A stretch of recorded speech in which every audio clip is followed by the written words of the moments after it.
Hello and welcome, I'm Peasant, and welcome to Spirit Island Overexplain, where I basically really try and explain everything I'm doing in these playthroughs. One note, I am playing with the events that are added in Branch and Claw, and that's partly because I've already got a series where I try and go into the basics. That's called Spirit Island Zero. So if you want to see a river playthrough without any of these, I'm going to put the card up there somewhere for that. But I highly encourage you that if you like if you have the ability to play with events, I would definitely give them a go. They add a lot of variation and flavour to a game that already has too much variation and flavour. Anyway, moving swiftly on, we are playing as River, and this is our opening situation. So we've had the initial explore in wetlands, and here we are. This is the thing. So first, I'm just going to quickly overview of the reason that I like River so much, as I recommend it to anyone that's just starting out with the game, is it's the only spirit that has a very straightforward plan just kind of built in. And that plan, if we look at their spirit board, is massive flooding at this tier here. So if I can have 4 water elements, 3 day elements, sun elements even, and an earth element, I will be able to do 2 damage to each invader, land 1 range from a sacred site. And what that means is that you can basically build your whole game plan around this right from the very beginning of the game, which is why I think it's by far the most straightforward of all the spirits. So, the other thing to bear in mind is if you look at these elements here, these are actually the elements you start with. So if you keep your starting cards, you will have all the elements you need to play massive flooding at this level. Okay, so how do you do that? You're going to need 4 plays, because you need 4 water elements. So that's kind of what you're building up to, and in the meantime, you just got to try not to lose before you can completely empty lands of all their invaders. So that's what we're building towards. And the other thing we've got to think about, of course, is how we get there. So we want to be placing as much presence as possible. I'd say that's a general principle for all the spirits, is you've got to power yourself up, because the invaders, they will get powerful. They will outpace you if you don't build yourself up. So you almost always want to be placing presence, even if it costs you a bit of blight going down. Okay, and let's just have a quick look at the start hand for the point of view of the Overexplain. Your real MVPs are Bounty, Wash Away, and Flash Floods in solo. And the reason I'm doing this as a solo is it's a lot. There's a lot to explain. It gets very complex when you're trying to control 2 spirits at once. I wouldn't recommend that for the newer players that this video is aimed at. Your MVPs in true solo are River's Bounty and Wash Away, but Flash Floods does damage, which you can use to potentially destroy cities as well. There's 2 damage to each invader is not enough to destroy a city. You need an additional bit of damage from somewhere, and if you plan it correctly and you get with a bit of luck, your Flash Floods will be that extra damage. So I'm going to try and get the balance right on the Overexplain. Overexplain absolutely everything. You'll notice that this has this plume here. This is because of River's domain ability, so my presence in wetlands counts as a sacred site. And I need sacred sites for my massive flooding, so that's kind of important. None of my other start cards need the sacred site. So the first thing I'm going to be thinking about is what growth option, and also considering kind of what's happening here on the board. So we've got this wetland explore, so that means there's going to be a build this turn, and then a ravage the turn after that. Now, ideally, a really good thing to be aiming for with this game is to be preventing builds, because that saves you a lot of work in the long term, a lot of damage being done. But I'm not going to be able to do that with this spirit. But River is very good at pushing stuff. So you see this Wash Away ability here. I could use this to push away 3 explorers or towns. So I could use that to push away the explorers already here and the town that's going to be built in this build phase. What that means is that I push them away, and these are slow powers. And what that will mean is that next turn, when there's a ravage in this space, there'll be no one in there. So that will mean that I don't have to worry about this. And also, I can push them in such a way that it helps me with my long-term goal, which is to put a whole load of the invaders in one single land and hit them all with this ability, with the massive flooding. So when I play this spirit, this is just a general strategic thing I like to do with this spirit. I like to have a land on the coast that I push into, and a land inland that I push into. So in this case, this central land, almost certainly, most of the time, this central coastal land is going to be the one you want to push into. And then one of these interior lands probably want to push into. Yeah, but we don't need to decide these things anyway. But that's maybe a bit more advanced than necessary. But I'm trying to over-explain here. Cut me some slack, Jack. So yeah, that's a plan. We can push these out, and then we don't have to worry about this land here. Another thing that's worth thinking about is that I might just let one of these lands go for the sake of my kind of growing my power. What do I mean by that? What I mean is that I could just say, hey, you know what? I'm going to let this land blight. So this turn, they're going to build a city because there's already, there are more towns than cities in there, so they're going to build a city. And then the turn after, they're going to do a ravage, and it's going to be a city, a town, and an explorer. It's 6 damage, and I have no way of adding defend with the cards I have in hand. So I could just decide, you know what? I'm going to let it go. Now, that would cost me a presence here. But the main thing you want to be doing a lot of the time is just getting presence off these boards and powering yourself up. So, I think I'm going to start with that in mind. Here's another interesting thing to note, is that there's this reclaim 1 space here. So what this means is not necessarily clear. There are a lot of rules in this game, but what this means is that every time you are at your kind of spirit phase, your growth phase even, sorry, and you're choosing... So the time we're in kind of now, so after you've made this choice, you would be able to reclaim a card from your discard pile. And the nice thing is, if you go double presence placement twice in a row, this is uncovered. So although you start with 4 cards in hand, you'll actually be able to reuse one of them on that second turn, because you'll be able to get it back from your discard pile. So we're going to go with this plan. And I might well just let this go. So that might look a bit weird, but trust me, I'm a very experienced Spirit Island professional. All right, so we've got presence considerations. Now, when you're considering where to place your presence, the main things are: are they going to let you use the abilities you want to use? There are lots of considerations potentially, but on a board like this, especially given that I might just be letting this land blight next turn, I really want to be thinking about being able to target wherever I want on the board. So, and because it's range 1, I could potentially place a presence in here and then a presence in here, and then I can target anywhere on the board, which is okay. In fact, this land here is the ideal place to have a presence. So something you can do is actually double up your presence in a land, even if in this case we don't need to, because what it means is that when a blight goes down, we'll still have presence in there. But I don't think I'm going to do that. I'm going to go with this slightly more flexible approach, because I can always place a presence in there next turn and get my sacred site back, or if this presence gets destroyed. So we're going to go with River's Bounty. I've not talked about this at all. This is super useful for the way I play River, because they're quite low on energy, and this gains you an extra energy. It's also one of the very few ways in the game of creating more Dahan. The beauty of creating more Dahan is it means that you can actually replace... Yes, it's just great, okay? Just take my word for it. Because more Dahan means more defensive options. Because your Dahan are a resource. But we'll talk about that a little bit more. Try not to just talk too much, actually make some progress. You'll notice here that we've actually unlocked this tier of massive flooding. So we can push a single explorer or a town in the slow phase.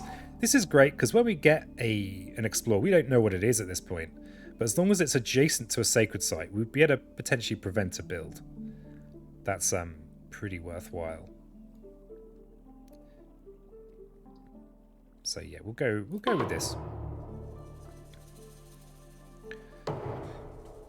So no Ravage, of course, because it's turn 1. Then we have the build in the wetlands, and then jungle explorers. That's pretty decent. So we've got these powers here. We've got a Ravage next turn. Now remember I was talking about just letting this go. I think I might just let this land go, i.e. let the Ravage happen, accept it, because there's not a lot I can do about it. And if I scramble to try and do something about it by trying to draft gain cards that would help me, it would be a bit of a waste of my efforts. So I'm just going to accept that this land is going to blight. It's a bit unfortunate it already has my presence in. But, you know, this isn't for the faint of heart. The other problem we have is that this requires a sacred site for targeting, so I can't actually use it over here. This would be an ideal place to use massive flooding, but we can't. But we might flash floods this next turn. But we'll talk about that when we get there. So we wanted to wash away in here so that we don't have to worry about the ravage next turn. And I'm going to push them into this coastal mountain because this is my plan, is to build a whole load of invaders up here and then just destroy them in one big massive flood. Okay, then we've got the river's bounty. The interesting thing about this particular card is that you're not only creating an energy and a Dahan, but you're actually able to position your Dahan somewhere. So if you're thinking about the future, positioning Dahan is one of the probably more artful areas. It's like Thunder Speaker, I'd argue, is the hardest spirit to play at high level. It's very powerful, but it's very tricky.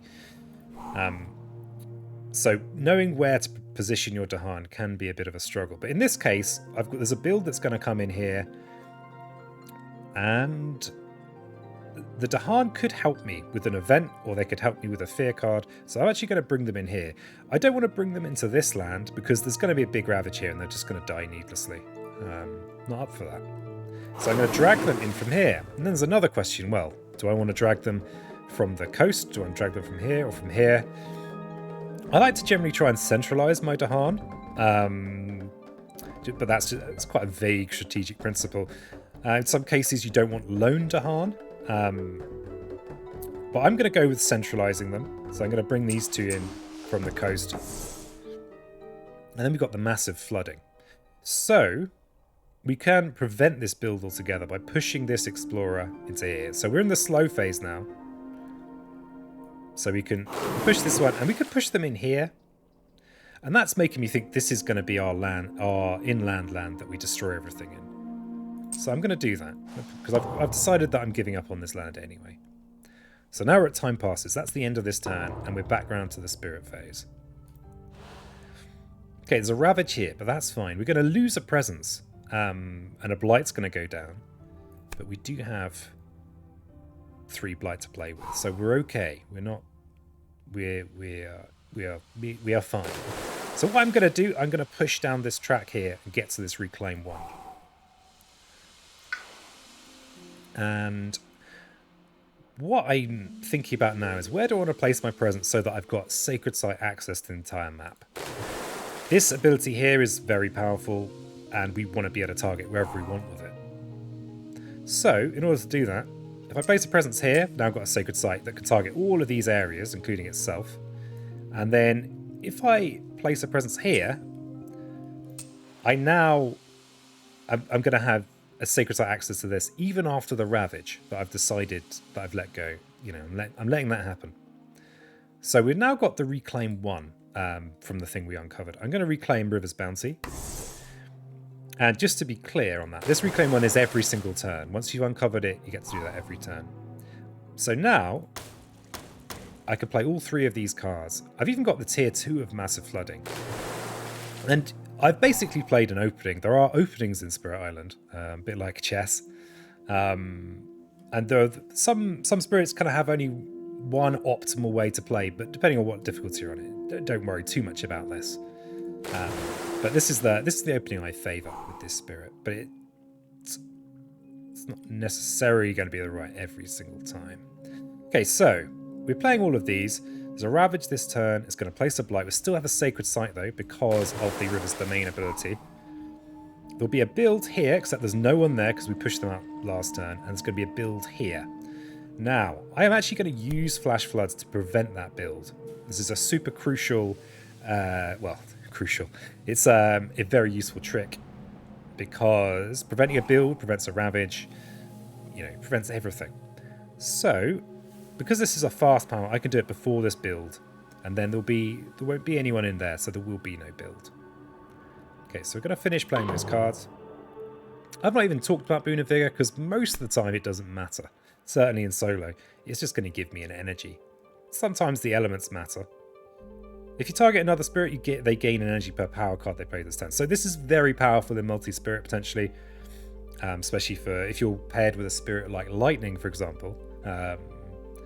They are a bit short on energy, so Boon of Vigor, wonderful to give to light. But in solo, things that, yeah, solo I have no choice but to do it myself, so I may as well do it myself. And we're going to flash floods in here to destroy this explorer. And now we've got our first event card. So we are in stage 1. Add an additional explorer. Ooh, it's skipped ahead. Well. Okay, I want to read the rest of that event. So it's added double explorers because of the event there. That's an inconvenience.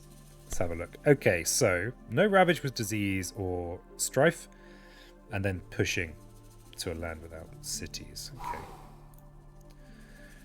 Okay, but that one didn't matter because there were no Dahanim with cities. Fine. So we've got River's Bounty, and massive flooding now can target anywhere on the map because we've got a sacred site up here, we've got a sacred site down here, and we've got the decision about what to do with our River's Bounty. So the Dahan are way more likely to do something useful in this area here because there's going to be a build this turn, so they'll build a town, and then if nothing changes, there will be a ravage in there. So if I bring 2 Dahan into there, and then they add an extra one, if there is a ravage, they will destroy 2 of those Dahan, but 1 will survive and fight back. So it's a bit bloody, but it's a useful thing to do. I'm going to bring these 2 isolated ones, because with events in the game, sometimes isolated Dahan are a bit vulnerable, but that's a very edge situation to worry about. Now I've got this ability here, so I can do 2 damage and push 3 explorers towns. So I'm just going to prevent this build, I think.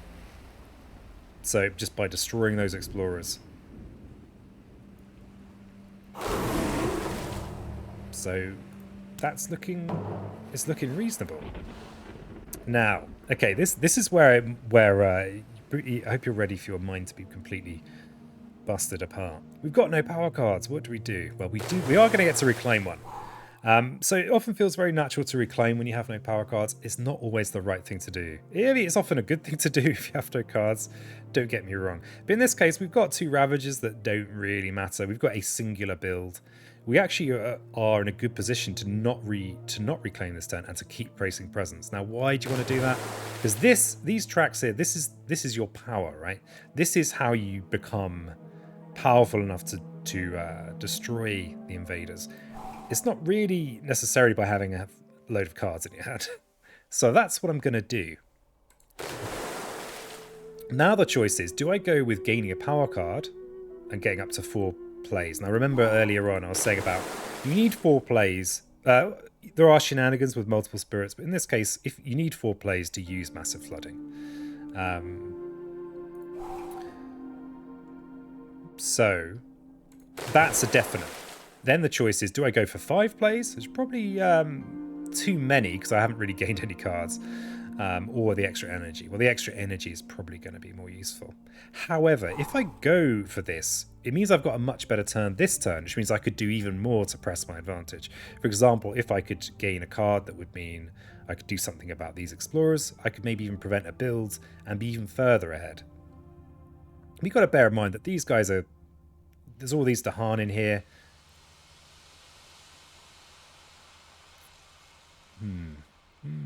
The other thing to think about is that if I reclaim Wash Away, I can actually push the town that gets built and the explorers maybe into here. So I'm setting them up for the big splash with this massive flooding ability. So yeah, I think either of these is valid, really. This is kind of a slightly more straightforward way, and it's so much nicer to have a few more cards. I mean, extra energy is great and everything, but yeah, if we push these into here, I think that's even better. I think that's even better than reclaiming River's Bounty. But then we're kind of short on energy. because the river's bounty will give me an energy. Yeah, I think either is valid. Let's go for the one that's a bit more interesting and lets me talk about card choices. So, generally, as a general rule, you actually don't have to do these in the order that they are printed on here. So you could place the presents first. However, you always want to look at your power card first. Power card first. So let's talk about picking power cards. So one of the things that really leveled up my play of this game was realizing how important these innates are. Now, I've banged on enough about this innate, but let's keep on banging. You really want to think about these elements. So the most important element that I'm going to be gaining is water. If I don't have 4 water elements, I can't use this ability. If I can't use this ability, I'm wasting my life. So that's a hugely important thing to go for. The ideal card would have all 3 of these on, and there are at least there's at least one card where you can get all of those elements. So we've actually not been offered perfect cards for elements, so we might actually ignore elements potentially. Tricky trying to... But we definitely want something with water on. Call to Trade is a very niche power. It has the water that we like, it has the mountain that we also like. And replacing a Ravage with a build could be pretty good for us, potentially. It's an interesting card that, honestly, I don't use much except with Ocean.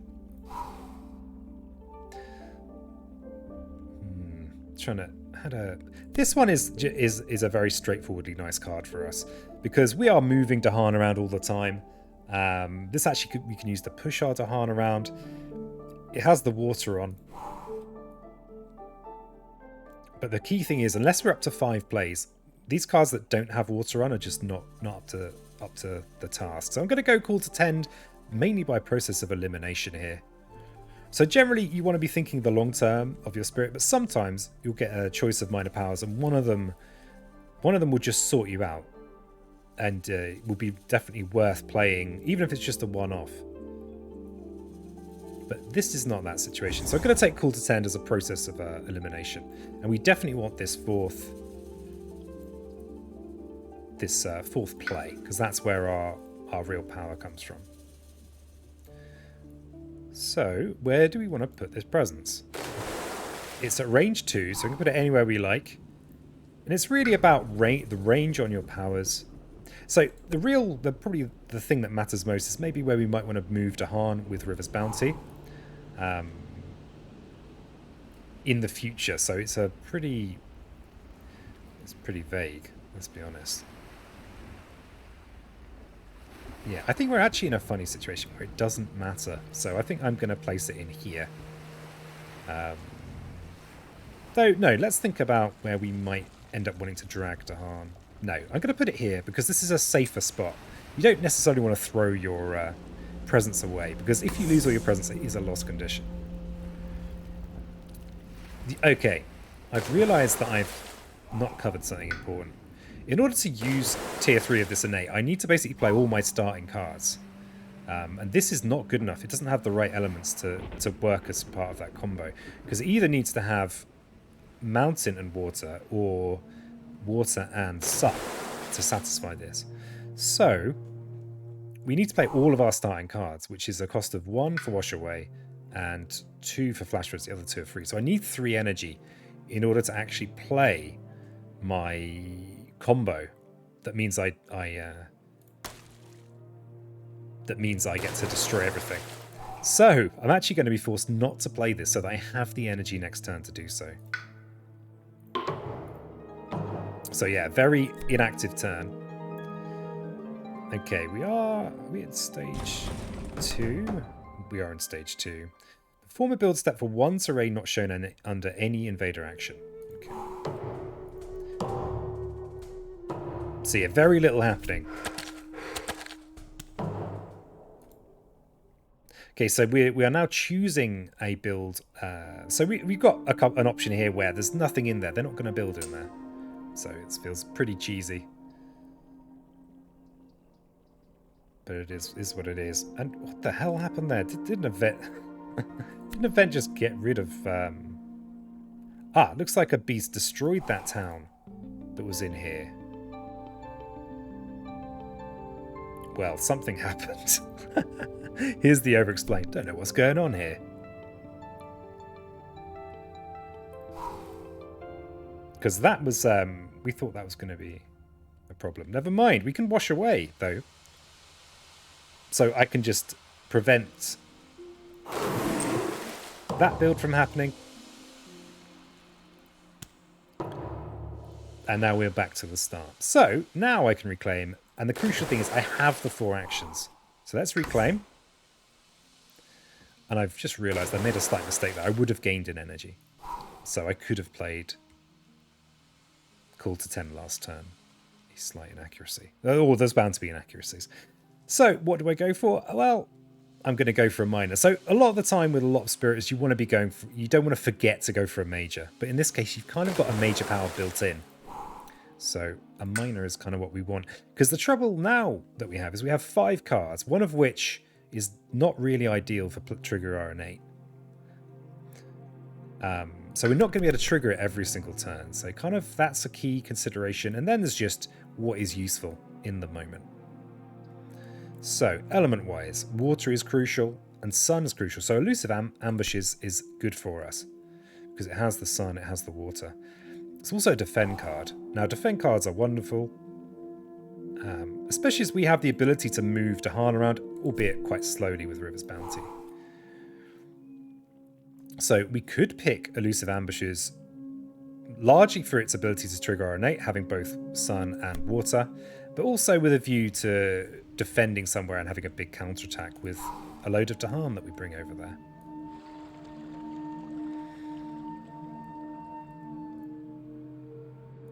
So yeah, this is a perfect turn to kind of destroy this land with RN8.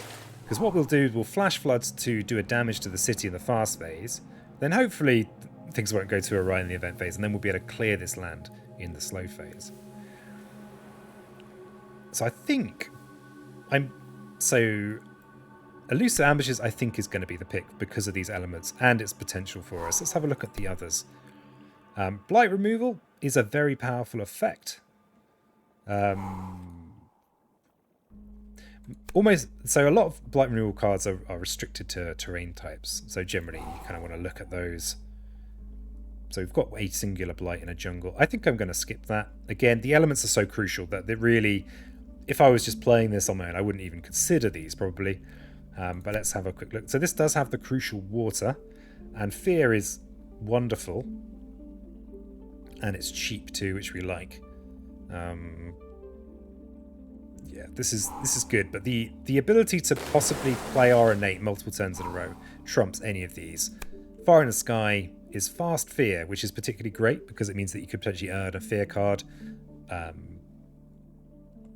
But again, the elements really let us down. I think most of the time, the elements are the most critical thing that you're drafting for.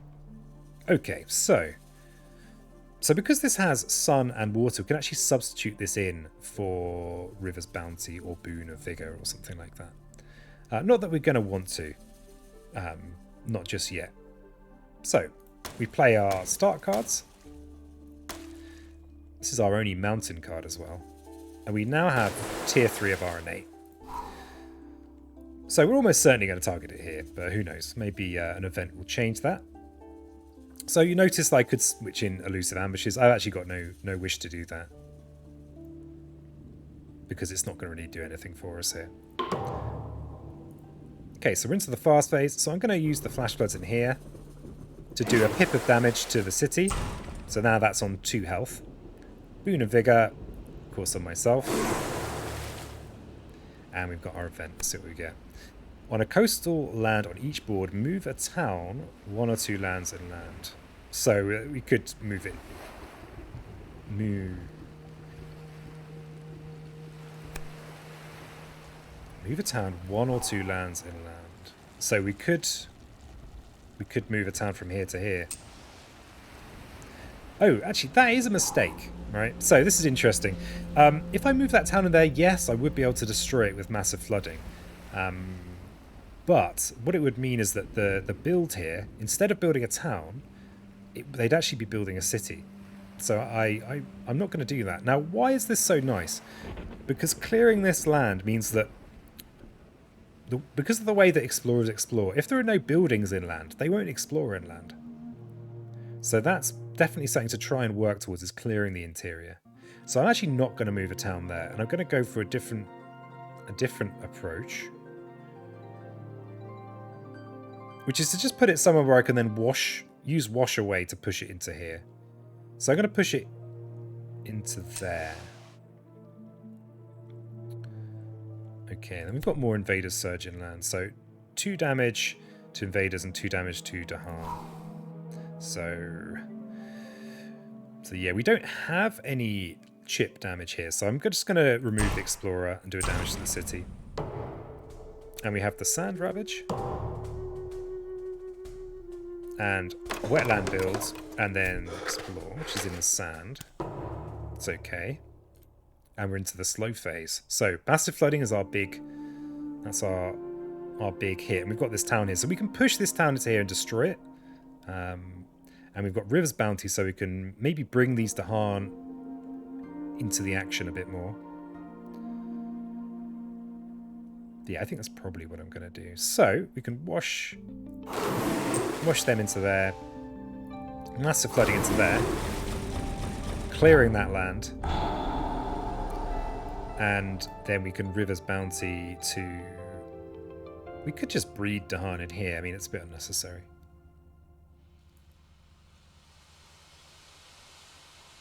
Yeah, let's bring these ones over. Okay. Back to the growth phase. Now, we have kind of horrible cards from the point of view trigger our innate, so we could reclaim and just do it again. That's not terrible if it means you can just win. However, we're only at terror level 1, so we need to destroy everything to win. And we need 2 more fear cards to actually get to terror 2. At terror 2, we'd win by just destroying all the buildings. There could be explorers kicking around. Possible. Might still be the right thing to do. Okay, so there's a build here. And then, of course, that means there's going to be a Ravage next. So we've got enough to harness that we could just ignore this spot. We could just let that go. And it would take care of itself. Of course, if there's a build, then they might explore from there. So it would be nice to get rid of this Explorer. And we could even do it with Elusive Ambushes. It's 1 damage in a target land with Dahan. I mean, this is lined up perfectly. And preventing the build is so valuable. So if I do this single thing, destroy this Explorer, not only does it prevent this build here, it also means that when the Explorer comes up, if it's a wetland or mountain, they won't explore into these lands.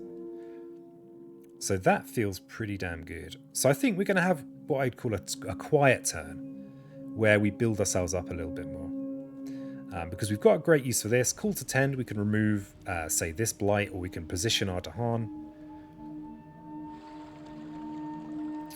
I mean, we could even drag 3 Dahan into here to destroy them on the counterattack. Which is an even quicker way of doing it. Yeah, I think we're going to go with that. And so remember, we've uncovered our Reclaim 1.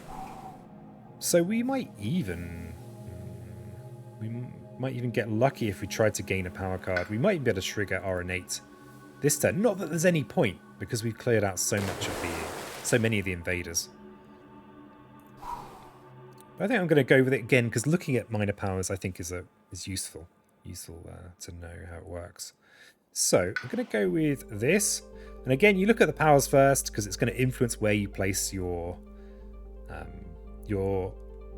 presence. And in the app, it doesn't let you kind of undo once you see new information, so that's another reason to do it. Obviously, if you're playing with your physical copy, it's not quite so crucial, because you would just go, oh yeah, I would have put it there.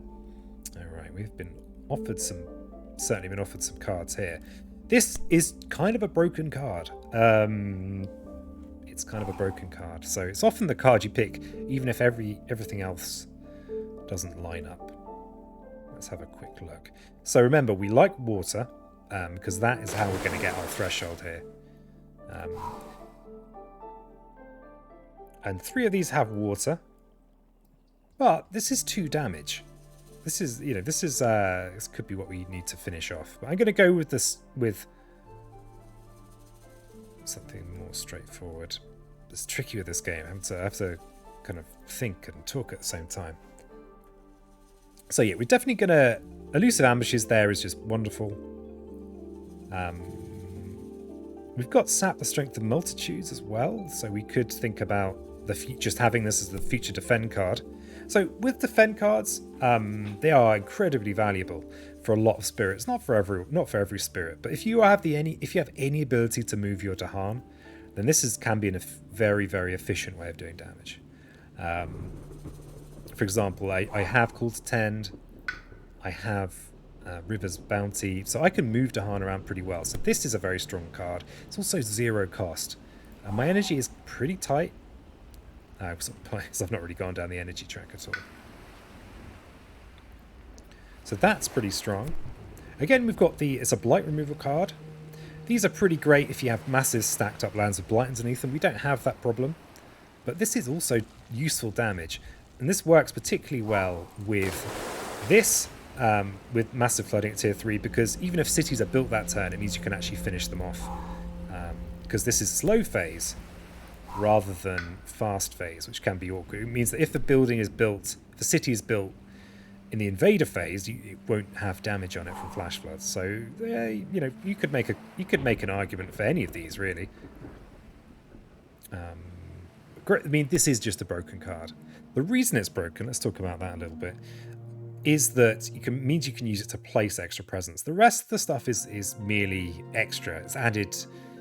It's just additional goodness. I'm not going to pick it because it skews the game. But often if you want to win, you pick this. It's massively undercosted because this destroying your own presence isn't really that big a deal.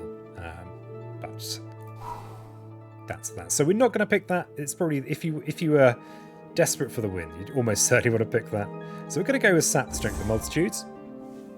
And we have a presence placement. So we now have a reason to place a presence in with invaders. Because it means that when we reclaim, say with... So when we play River's Bounty, it's 0 range. So we kind of need to have a presence in there. So I'm going to place it... What do you think about this? We don't even need top tier of RNA. Just realizing there's... Yeah, it's a complex game. There's a few ways I could go here, actually. I could even use rouse the trees and stones. I could even use that in conjunction with flash floods just to do damage to destroy this coastal city, and then there's very little to do on the map. That might be a quicker way to close it out, actually. The trouble is, if I was to try and destroy that this turn, we'd be a bit broke next turn. The trouble with flash floods is it's very expensive. It costs 2. So we need to be a bit budget conscious here. And I think given that we are so budget conscious, I won't go down that route. And I think I will go for this here, this energy. But I'm gonna place it in here so that I can use River's Bounty. So I can River's Bounty to drag in there. I can use the ambushes here to prevent this whole build and hopefully some explores. And I could even play these as well. So one more water means that we'll go up a tier on massive flooding. Definitely worthwhile. And Call to Tent does remove a blight, which is pretty good. We could even position up. We could even move a load at Dahan. But I think removing the blight's better. So, I mean, there's kind of... I'm not going to play it for the sake of it, because it's not going to actually improve the situation. And I might want to do what I did earlier, and just kind of skip a turn, effectively. And so, we're going to elusive ambushes in here. So that is preventing the build. And then we'll see. On each board, add a town to a land with an explorer or a town. So there was only this option here. Add a disease to sand or mountains with the most buildings. And then we might get an energy. If I add a disease here, it's going to prevent the city build. I mean, that's fine. We're not too worried about the city build, but it's alright. Each player adds an unrest in a different land with at least 2 invaders. So an unrest prevents the damage during the next ravage. And the wetlands are empty. And we now have an explore. So you see, we didn't get a mountain explore there. So this elusive ambushes here was pretty great. And this is actually lined up really nicely, because what we can do now is there's going to be a ravage next turn, so if we just defend it, they'll clear this land, and then there'll be a ravage here the turn after that. And hopefully if we clear that, that's the end of that. We've also got this damage here as well. It's a little bit too under control. In fact, I should have planned for this more effectively. Bad peasant. Bad peasant. So we don't actually need to even bother with this. So yeah, inaccuracies. Horrifying inaccuracies. But what this does mean is that hopefully we're going to be able to finish this off next round. So River's Bounty, we can... I'm just going to bring more of these lads over to watch the show. And call to tend in here. We could call to tend to push some Dahan in here and win on the Ravage in the very far future. But let's do it with our innate. So we're going to just remove this blight. Okay, so we have Ravage doesn't matter. This build is going to be prevented by this disease. So we are in a pretty good spot. If we're in stage 2, so each of these lands is only going to have a single land type on it. And stage 3 is where they double up. So we can guaranteed finish it next turn. So I'm going to do that. So sorry, this turn even. So I'm going to reclaim cards. We do get to look at a card. We don't need a major for this. But we will just think about this a little bit.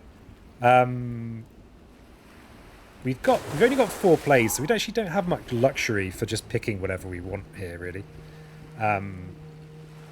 Ooh, but what have we got here? We've got Sky Stretches to Shore. Now, this is a little bit cheeky. It has perfect elements for our abilities. It also means we can use a slow power as a fast power. So, for the sake of closing this out, I am going to go with this now. But the reason it's so good, aside from the fact it means we just win, is the perfect elements. Okay, I guess that's enough explaining there. So, we will just close this out. So, all we need now are we need the flash floods to do the extra bit of damage. And we need 2 more water and 1 more sunshine. So, so we have the top tier of massive flooding. These are the only invaders on the map. And so we Sky Stretches to Shore on ourselves. So now we can do this in the fast phase. And we can finish with the flash floods. So there you go. That was an attempt at an Overexplain. I hope that was useful. If you like the video, like the video. And if you have any comments on how these could be more useful, is there anything I glossed over too much? It's tricky to try and get it right. But yeah, thanks so much for joining me. Until next time, keep it spiritual.